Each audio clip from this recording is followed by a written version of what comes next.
Hey guys, welcome to Brutes Bagoots, where today we are going to be taking a look at this Washburn Nele standard. This is Washburn's and Nuno's version of obviously the Telecaster. I've had this for a while now, and I realized I hadn't really shown it or done any reviews on it or anything like that, and I was going to start doing my mods to it and figured I would go ahead and show you guys the guitar before I do my thing to it and just show you in the stock condition that it comes in. I will say I got a screaming deal on this guy. We'll get into it on a closer look, but the value on this guitar is just not there. It's pretty crazy what they ask for it. It's a really basic plain guitar. So I got a screaming deal on it, so I figured I would go ahead and make it into the brutalist Telecaster I could come up with. And I think I have a good plan, and I've got pretty much everything already rounded up that I'm going to do to it. So I'm going to kind of do it in phases. And but anyway, so what we'll do is we will go into the studio real quick where we can take a good look at everything. I'll go over all the features and give you a close look at the guitar, and then I'll just do like some quick sound bites of the 6 selector switch, which is probably the main feature on this guy. I'm not really set up to do like a whole lot of tones and things like that. There's plenty of that stuff out there. I just wanted to offer some criticism of the guitar because I paid for it in my own money. This isn't a sponsored deal. I don't even make money. All my videos are non-monetized too. So, I'm 100% truthful and honest with my opinions on things. And again, these are my opinions. You may not share them. But anyway, let's dive right on in. Alright guys, so first up, it does come with a hard shell case, which is nice, and it's got Washburn guitars printed on there. It's fairly nice inside too, as you can see. It has a nice little compartment here, keep all your stuff. I don't use it for anything, so it is made out of a pretty soft material.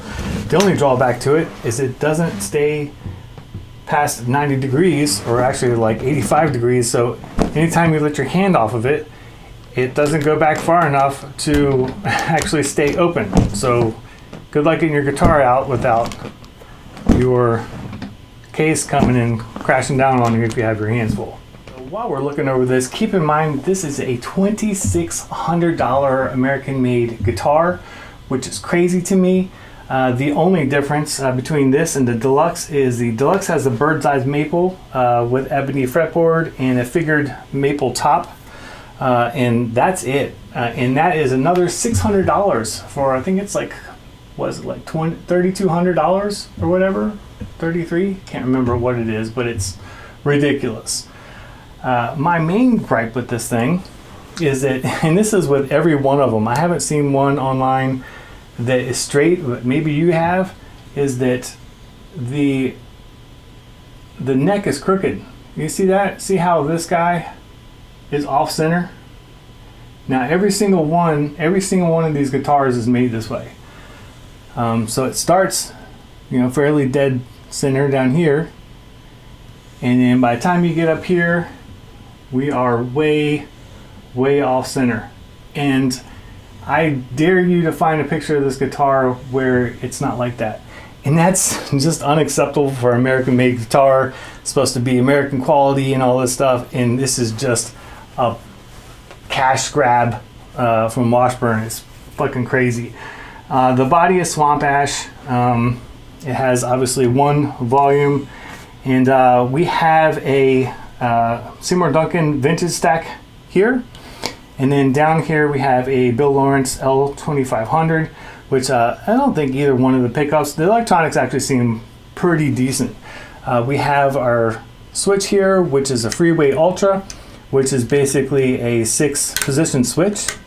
So it's kind of like a stick shift. I'll go over all those positions for you in a minute. You know, the only thing is, you know, if you're playing and you're trying to grab it fast, you know, you can knock it into a position that you don't want it in. It's like almost like too much. So I don't really mess with it too much, other than just kind of going from maybe just neck to bridge, but not a whole lot of messing with it. It's a lot, and I don't really need it. It does have a really nice natural wood to it. I guess it's finished with like just a wipe-on poly because it's really thin coating for whatever's on there. We just have a standard run-of-the-mill bridge going on here, nothing special. Up top we have Grover tuners. I do like the gold Washburn logo up here. The way it catches in different light, that is cool. You know, but not like a whole lot going on, honestly. Let's go ahead and flip it to the back. Obviously, it has the Stevens extended cutaway, which is probably the main selling feature of this. It does allow for unfettered access up here, which is really nice. But all of the hardware is just, I mean, it's just average. Real quick, while I'm thinking about it, we do have a compensated nut up here. Hopefully you can kind of catch that for you guys. You can see the different takeoff points up here. It's supposed to help with intonation, but I find that it doesn't really make too much of a difference. I think it's more just a selling thing. I mean, it's not, it doesn't do anything crazy different to me as far as intonation, whether I have it or not. I haven't noticed any kind of difference on any of the other guitars I have.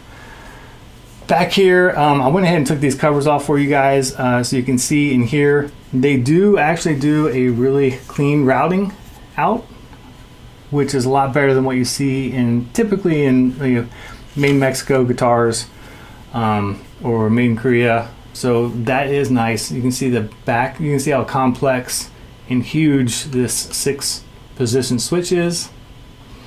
But overall, you know, there's nothing to write home about back here. It's just pretty much average stuff.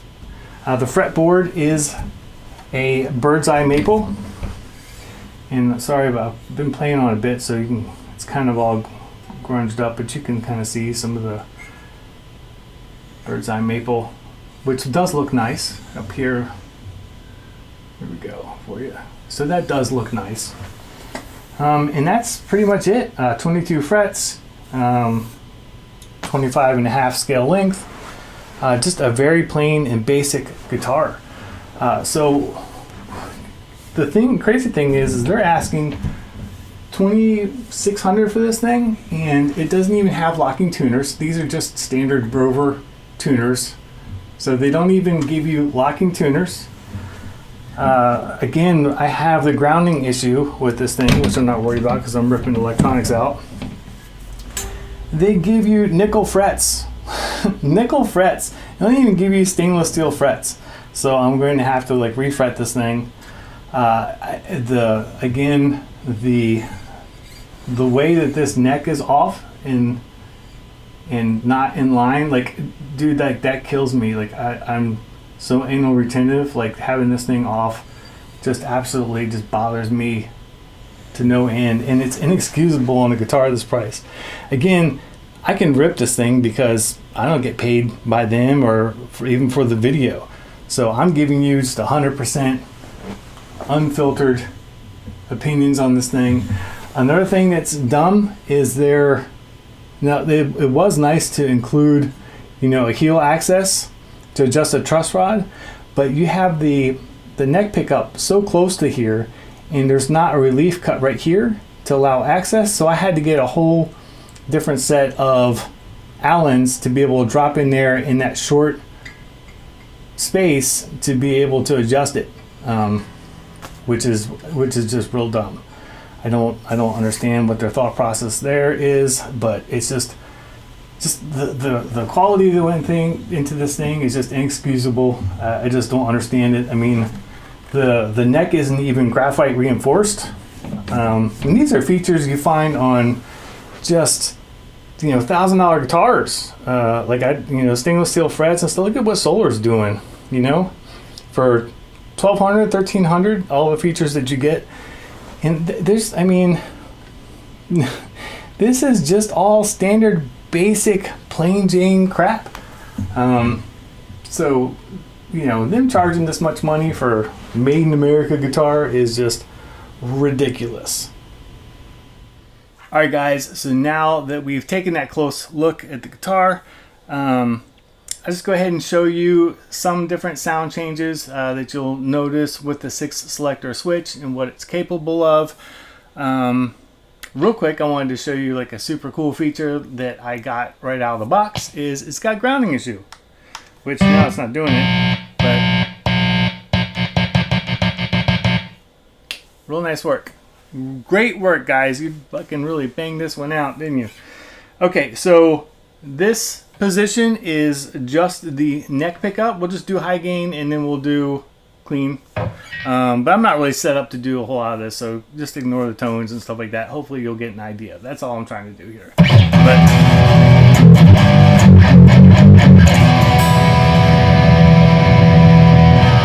And then here is both pickups, the neck and the bridge together.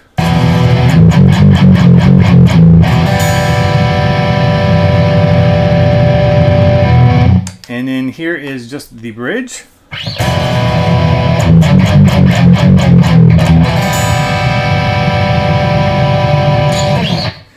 And then here, and I have to look at my cheat sheet because I forgot what all it is, but this is position 6 and it's parallel out of phase. It's going to sound horrible.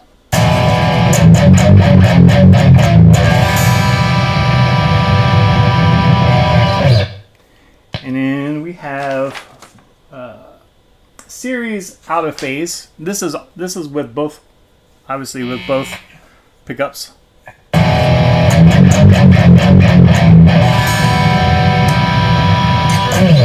And then finally we have this is kind of the one I use most, which is series in phase.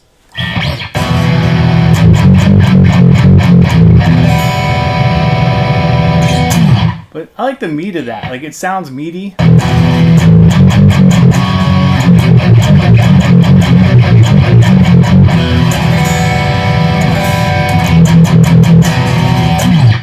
I like it. Isn't that fucking great? Oh, I fucking love it. I can't wait to get rid of these electronics. So let's go over to clean tone. And we'll start again with position 1, which is just the neck.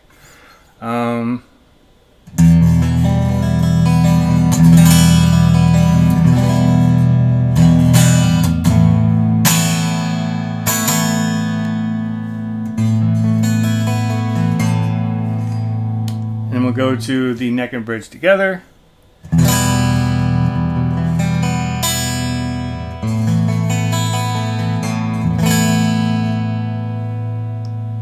And then just the bridge.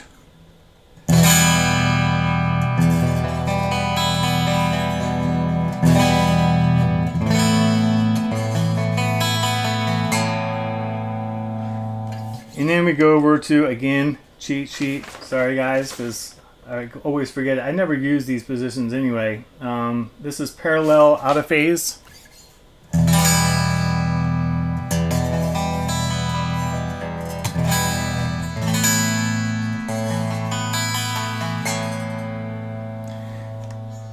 And then we got position number 5, which is series out of phase.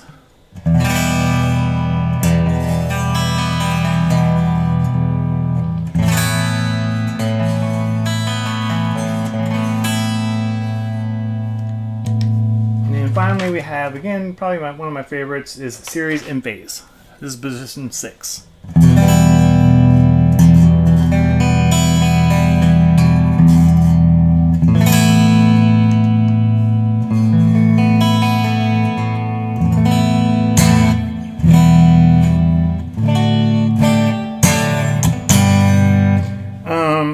The one thing I do notice that if I'm trying to play fast, most of the stuff I play, in case you guys aren't familiar with the channel, is like heavy stuff like death metal and shit like that. But if I'm trying to change quickly, a lot of times I notice, you know, this whole gear shifter thing can get kind of clumsy about where you're at, what position you're at. If you're just trying to change real quick and you're not really wanting to look, you're just trying to go off of, you know, just muscle memory on where to go. It can get kind of clumsy on getting into some weird out of phase setup. So that's the one drawback to this whole gear selector thing. But other than that, that's pretty much all there is to go over on it. Again, screaming deal on it, so I'm not too upset about all its issues.